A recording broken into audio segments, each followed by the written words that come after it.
Before I begin this video, I'd like to do a dedication, which I don't usually do. This one deserves a couple of them. This video is dedicated to my friend Peter. Peter A, that is. For his and his family's privacy, I'll leave it at that. But he was a Greek, so rest assured he had a cool sounding last name. Peter was the proofreader of this coloring book. I did have some other readers who I sent the first draft to for feedback. One of them is the next person I'll talk about. But Peter was the person I hired to go letter by letter and find all of my mistakes. I had already proofread it myself 5 times, so I thought that he wouldn't find anything. How naive I was. The reason I asked Peter to be my proofreader wasn't just because he was child-free and a former vegan. He told me that he unfortunately fell off the wagon when he went to Greece to visit family and he just couldn't resist the temptation. But also because he was a professional proofreader, of course. He was also the biggest Superman fan I've ever met, and that is saying something because I've known a few, myself included. Peter and I worked at the same company which produces printed and video materials. I almost exclusively worked on the animation and video side, but also did the occasional piece of art for print. I worked in the same building for years with Peter, but never actually got to know him, which sucks that I didn't meet him earlier, but at least I finally did when the company had a meet and greet miniature golf tournament to get us to mingle more outside of our own departments. His golf holes were DC comic book coffee mugs, so I knew that this guy was into reading comics, which not many people are. Not only that, but he had good taste, which some comic book readers sorely lack. I didn't have any close friends who were as into DC Comics as I was, so it was nice to have that in common. As I got to know him, we actually had a lot more in common, and our discussions would often be just about life, and also religion, as he was raised Greek Orthodox, which is very similar to Catholicism. He wouldn't accept payment for proofreading the coloring book, and he had it back to me within a week. He also graciously did a second round for me. As you can see, he found a lot of mistakes, and the book is so much better for it being in his trusted hands. He was also an incredibly nice man, and I will sorely miss him. He died on my birthday this past summer. We had a lunch date set up for the very next day. I texted him just to make sure we were still on, and then called as well and got nothing. So it was very strange because it wasn't like him. The vegetarian restaurant was about a half hour away, but I decided to go anyways just in case his phone's battery was dead or something. But he didn't show. Later my wife said, "Maybe he's dead." I said, no, that can't be it. Sure enough, I got a call from a coworker that night telling me that he was indeed dead. He was 52. I managed to talk to his sister afterwards, and there was apparently no known cause of death. When I saw him last, I barely recognized him, so in hindsight that was a clue. He was husky, to put it mildly, so I was shocked at how different he looked. This was when I was finally able to give him his printed copies of the coloring book. He had lost over 100 pounds. He said that it wasn't on purpose, so that was very worrying. Clearly something was wrong, but we may never know what actually happened. His sister thinks that his body just gave out on him. I was looking forward to discussing The Three Jokers, a hardcover comic book I had lent him. He would lend me comics, but then usually refused to take them back. That's just how he was so giving. I selfishly saw this not just as losing a friend, but Life Sucks Publishing lost its second employee. He was really the only other person who worked on this, not counting the Antinatalists who inspired it, of course. I have other books planned and of course wanted to hire him to proofread them. But that is perhaps just a petty gripe. He had many friends, co-workers, and family members whose lives are worse off without him. The second A I want to give a shout out to is Amanda, who all of you probably know. On September 11th, 2021, the ForeverWolfFilms channel was deleted from the YouTube index without any legitimate reason. I will link to videos about the situation, but I just wanted to announce that A is for Anti-Natal Wolf, her new channel. Amanda is of course the glue that holds this fairly new community together, and if she didn't exist, then we would have to invent her. Because I just can't imagine antinatalism without her now. She is the leading archivist of antinatalist content in written and video form, and the director of the first antinatalist film, The F-List, which I made a tribute to in this coloring book out of the letter J. So I'll talk more about that film when that time comes. Amanda hosts the Why Are You an Antinatalist contest, as well as being a founding member of Anti-Natalism International, as well as being the co-host of the Exploring Antinatalism podcast and the Anti-Natal News podcast. She's a friend of this artist, and I hope that you will join me in supporting her and her new channel. One final quick shout out to the person who informed me that most crayons, especially Crayola crayons, are not vegan, so I had to remove those from my Etsy store. And now, without further ado, on with the show. A is for antinatalism. It just worked out well that the name most associated with this philosophy and this movement starts with the letter A. I did consider calling this book other titles, but the ABCs of antinatalism just had a nice ring to it, and it gave me a nice roadmap to follow in its creation. I had to really think about what I wanted to be on the cover image. My original idea was much busier, and in the end it wasn't working. I tried showing everything that happens after birth, so I had all these little vignettes planned, almost like panels, of all the traps that a potential new person could fall into, like addiction, violence, cancer. Then the last panel will be her giving birth and forming a circle of suffering. But if you follow comics at all, they almost never have panels on the front cover. One single image is just more simple and inviting. But as you can see, I did kind of do an image within an image by making the mother's belly invisible, so that you can see the harm and death inside. The dead child is, of course, the lucky one. So how do you sum up a philosophy in one image or one page? It definitely was challenging. Summary videos by the great antinatalist YouTubers like Inmendham and Derived Energy definitely helped, as did articles, interviews, and books by David Benatar and Théophile de Girard. It is apparently unknown which of these two individuals came up with the term antinatalism. Benatar publishing in English certainly led to the most widespread adoption of the term. But Girard may have used it first in French.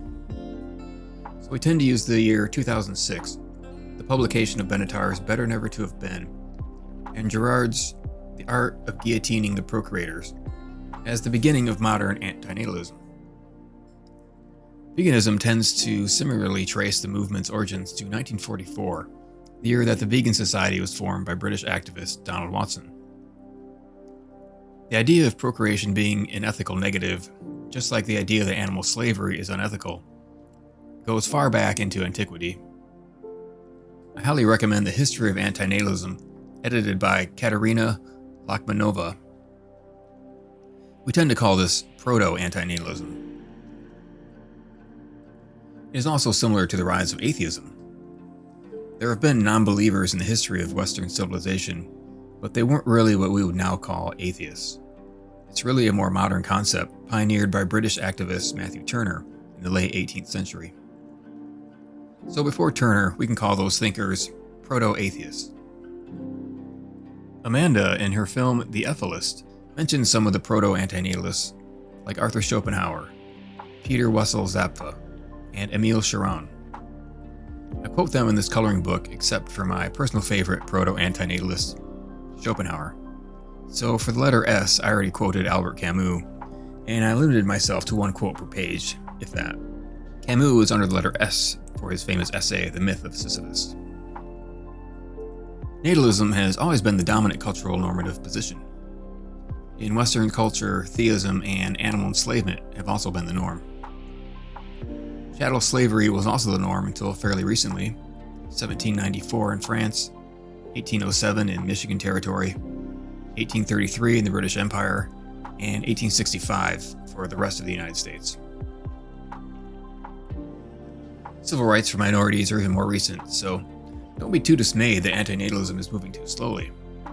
All of these movements are moving too slowly, but we can't change an entire culture overnight. This is the text for the letter A. Antinatalism is the philosophical position against procreation. To create a life, one must also condemn that life to addiction, suffering, and death without a justifiable reason. An antinatalist accepts the fact that there can be no guarantee of a good life, and that every birth carries inherent risk. There is no acceptable purpose to expose a new person to the harms of existence. Therefore, one is obligated to prevent harm and death by not having kids. I tried to fit in that this is about ethics, not about hating kids or saving $1 million by staying child-free.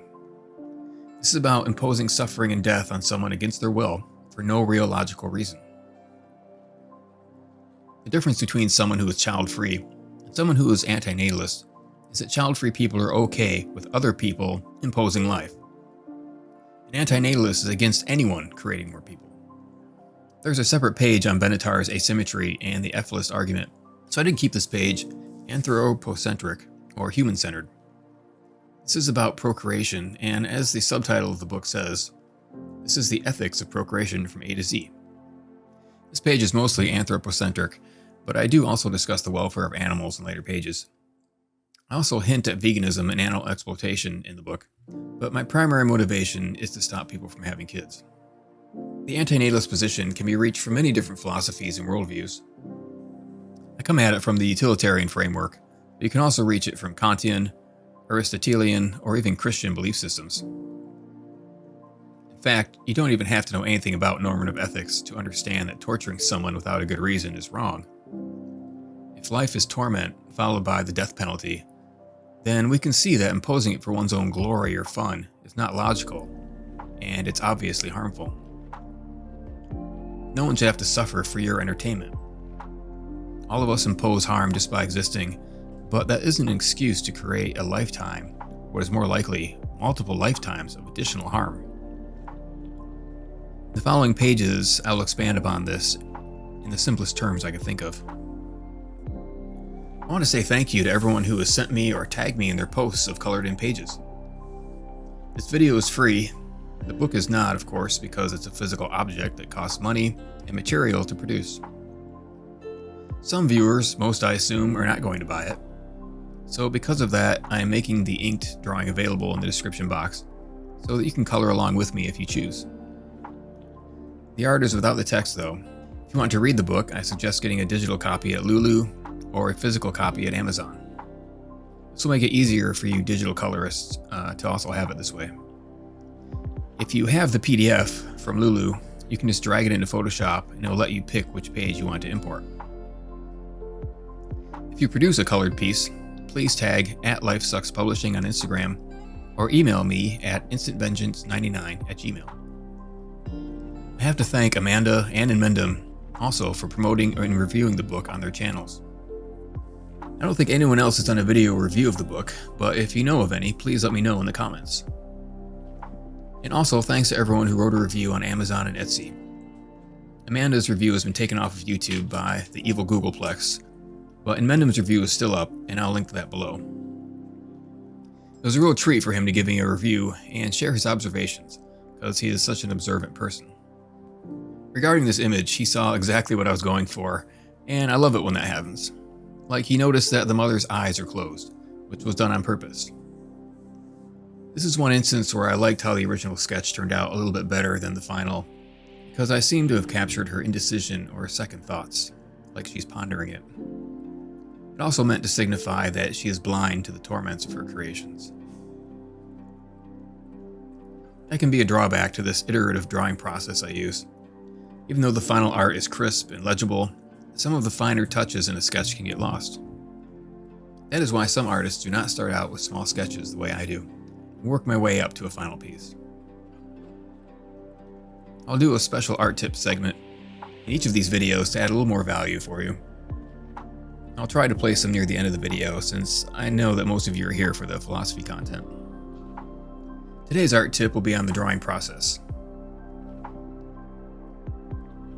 I did consider even putting a blindfold on her because then it could be blowing in the wind like her hair, but it just would have made her less pretty and then you wouldn't see her thinking.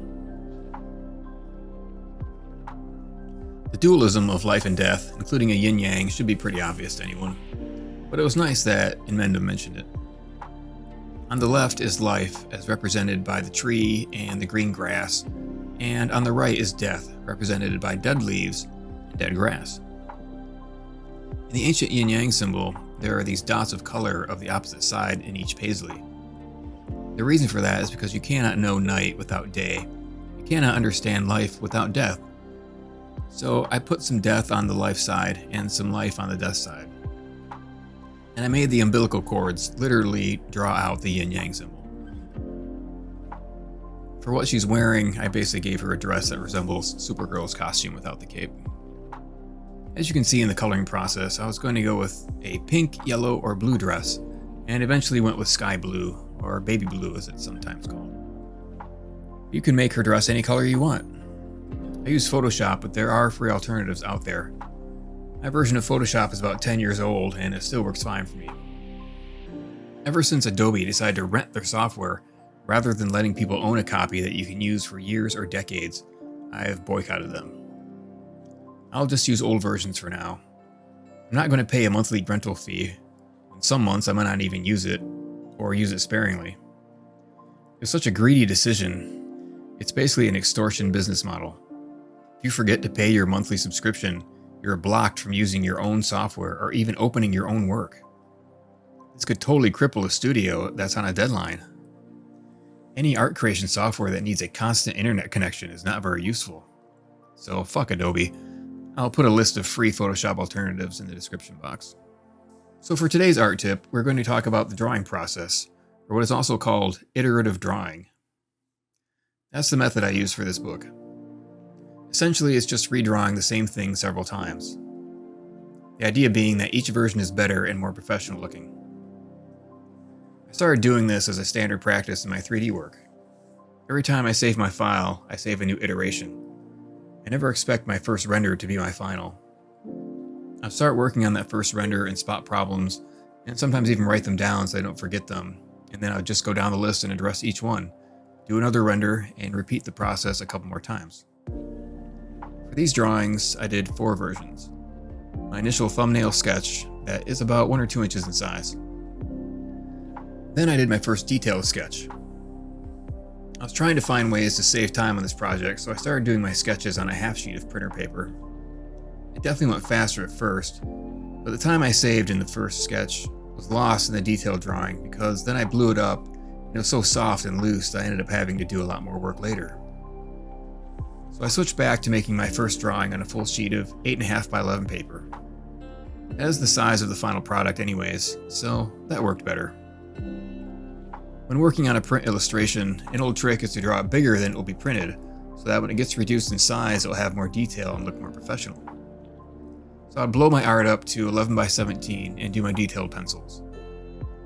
These pencils are really just a blueprint for the inks to be drawn on top. It was difficult to ruin my lovely clean pencil drawing with ink, but it had to be done. But I scanned the pencil art, so I'll always have the digital copy. Some artists scan their pencils, turn them into non-photo blue in Photoshop, and then print them out on a Bristol board. But I don't have a printer that can print on cardstock. Now that I'm switching to an entirely digital workflow like you saw in the beginning of this video, this might be the last project where I use this method.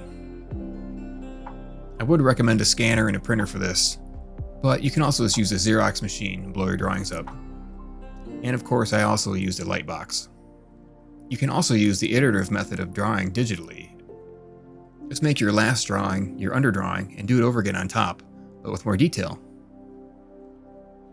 Thanks everyone for supporting this book and for supporting all the anti-natalist activities and artists out there for doing their thing for a little reward, just to promote this ethical position in hope that no new victims will have to experience this evil world. Just say no to kids, and see you in the next video. Bye.